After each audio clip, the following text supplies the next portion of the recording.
Ito guys, sasabihin ko no, wag sanang masaktan yung mga followers or sumusuporta kay Duterte no. Pero ito sasabihin ko sa inyo guys, totoo to no. Real talk lang tayo dito.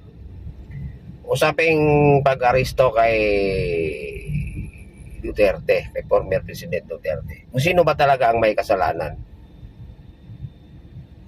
Bakit nag-trigger yung nangyari yung pagka-aresto, no?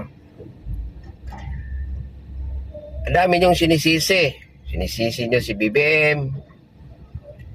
Sinisisi niyo si Relator General. Pero hindi niyo alam kung sino talaga ang may kasalanan kung bakit inaresto si former President Duterte. Marami sa inyo ang hindi nakakaalam nito, no? Alam niyo ba kung sino talaga ang may kasalanan bakit na-aresto? Nagkaroon ng warrant of arrest si Duterte. Ako guys, sabihin ko sa inyo, guys, ako sinasabi ko to, hindi ako, sa totoo lang, no? Ako hindi ako BBM. Hindi ako BBM. Duterte supporters ako. Pero bakit ganito ang reaction ko? Real talking ko na kayong mga supporters ni Duterte. No? Kung bakit na-aresto si Duterte dahil lang din sa mga Duterte. Ito. Dahil na rin sa kanila, sa mga Duterte, at may partisipasyon din yung mga supporters at followers ni Duterte. Kayo, tanongin ko kayo, kayong mga supporters ni Duterte, natuwa ba kayo kung sasabihan kayo na bangag? Natuwa kayo? Si BBM may pamilya, may mga anak, may advisor. May advisor yan. Tanungin ko kayo, tuwa kayo? Tawagin kayong adik. Real talk tayo dito. Huwag tayong ako supporters, ako nasaktan din ako ng pag-aresto ni Duterte. Pero kung laliman natin ang pag-iisip natin, kung laliman natin pag-unawa natin sa mga nangyayari, sa mga lumalabas sa bibig ng mga Duterte, lalong-lalo na pamilya Duterte at yung mga ibang mga vloggers na mga supporters ni Duterte. Isipin nyo raw yung mga lumalabas sa inyong bibig. Sino nag-Duterte? Duterte din. So, totoo yung warrant of arrest na yan. Kayang pigilan ni BBM yan. Kaya niyang hindi pa implement yan dito sa ating bansa. Pero dahil na rin sa lumalabas sa bibig ng mga followers, mga supporters ni Duterte, at lalong-lalo na rin sa pamilyang Duterte, no? Kaya, hinayaan niya na lang. Real talk tayo. Real talk kayo. Ito, isa lang, ang daming sinasabi, mga vloggers, mga supporters ni Duterte, ang daming sinasabi, pero isa lang ang paano ko sa inyo. Tanungin ko kayo, matuwa ba kayo? Kung tawagin kayong bangag at adik, lalong-lalo na't ikaw ay nasa ano ka, magalit na kayo kung magalit, pero yan ang totoo.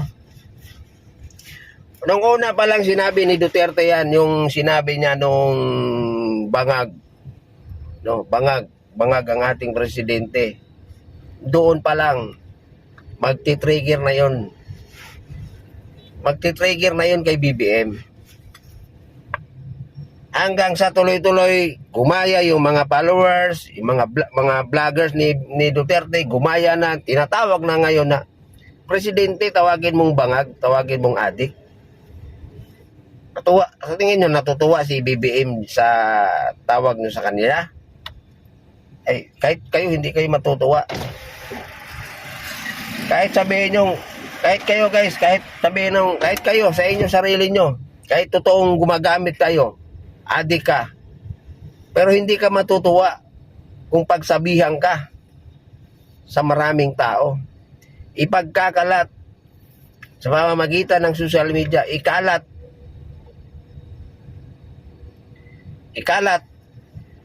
isigawan sa buong mundo, ipaalam sa lahat ng tao, sa lahat ng Pilipino, na ikaw ay adik at ikaw ay bangag. Matutuwa ka kaya? Aba, kaya naglabas ng warrant. Pwede pigilan yan, kalukuhan yan. Anong magagawa ng pulis? Anong magagawa ng mga general kung pipigilan sila ng commander-in-chief nila?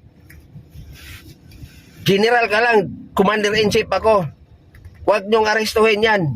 Mananagot kayo sa akin. Ibalik nyo yung warrant of arrest na yan kung saan galing yan. Walang magagawa ang mga pulis. Pero dahil sa mga naririnig, galing mismo sa bunganga ng mga Duterte, sa mga bunganga ng mga esos na, usong-uso yan dito. Bangag. Kaya yung nangyayari na pang-aristo ni Duterte, kasalanan din yan ng mga Duterte. Huwag na natin isama yung mga sinasabi ni ating minamahal na Vice President Sara Duterte. Huwag na natin isama yung anong mga sinasabi niya against kay BBM. Dito na lang tayo kay former President Duterte, kung ano yung lumalabas sa kanyang bibig. Kung tutusin kaya, pwedeng tulungan o pwedeng pigilan ni BBM yun.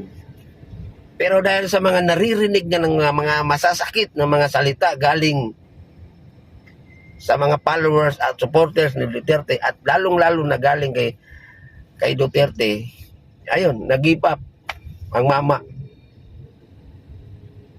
Ganun yun guys. Sinasabi ni BBM dati na hindi siya makikialam. Totoo yun. Totoo yun na sinasabi niya talaga na hindi siya papayag na makipag-coordinate ang gobyerno. Pero sa haba-habang panahon, araw-araw na lang, buwan, lalong-lalo na ngayong mag-i-eleksyon, kung ano-ano na lang binabato na masasakit na salita sa kanya.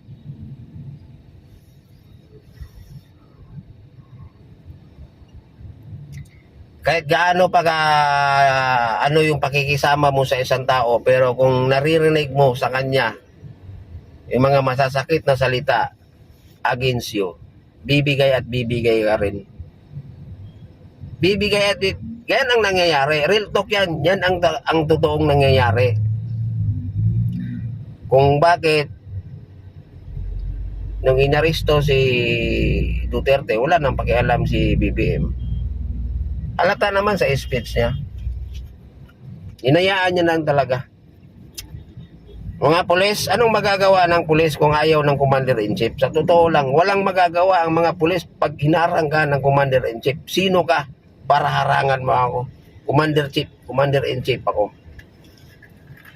Ganon yan guys. Kaya wag niyong sabihin na ngayon lumalabas na sinungaling si BBM. Tot nyo. Magalit na kayo kung magalit kayo. Pero yun ang katotohanan. Diba? Oh. Ngayon, maririnig mo, puro bangag. Tama na yung sabihin mo, isang bisis, pero kung mayroon kang nakikita, puro na lang bangag, adik. Kahit sa inyo mangyayari yan. Guys, kahit sa inyo mangyayari yan, kalukuhan nyo kung hindi kayo, iluwang ko lang sa inyo kung hindi kayo magagalit. Pinalis ako guys, no?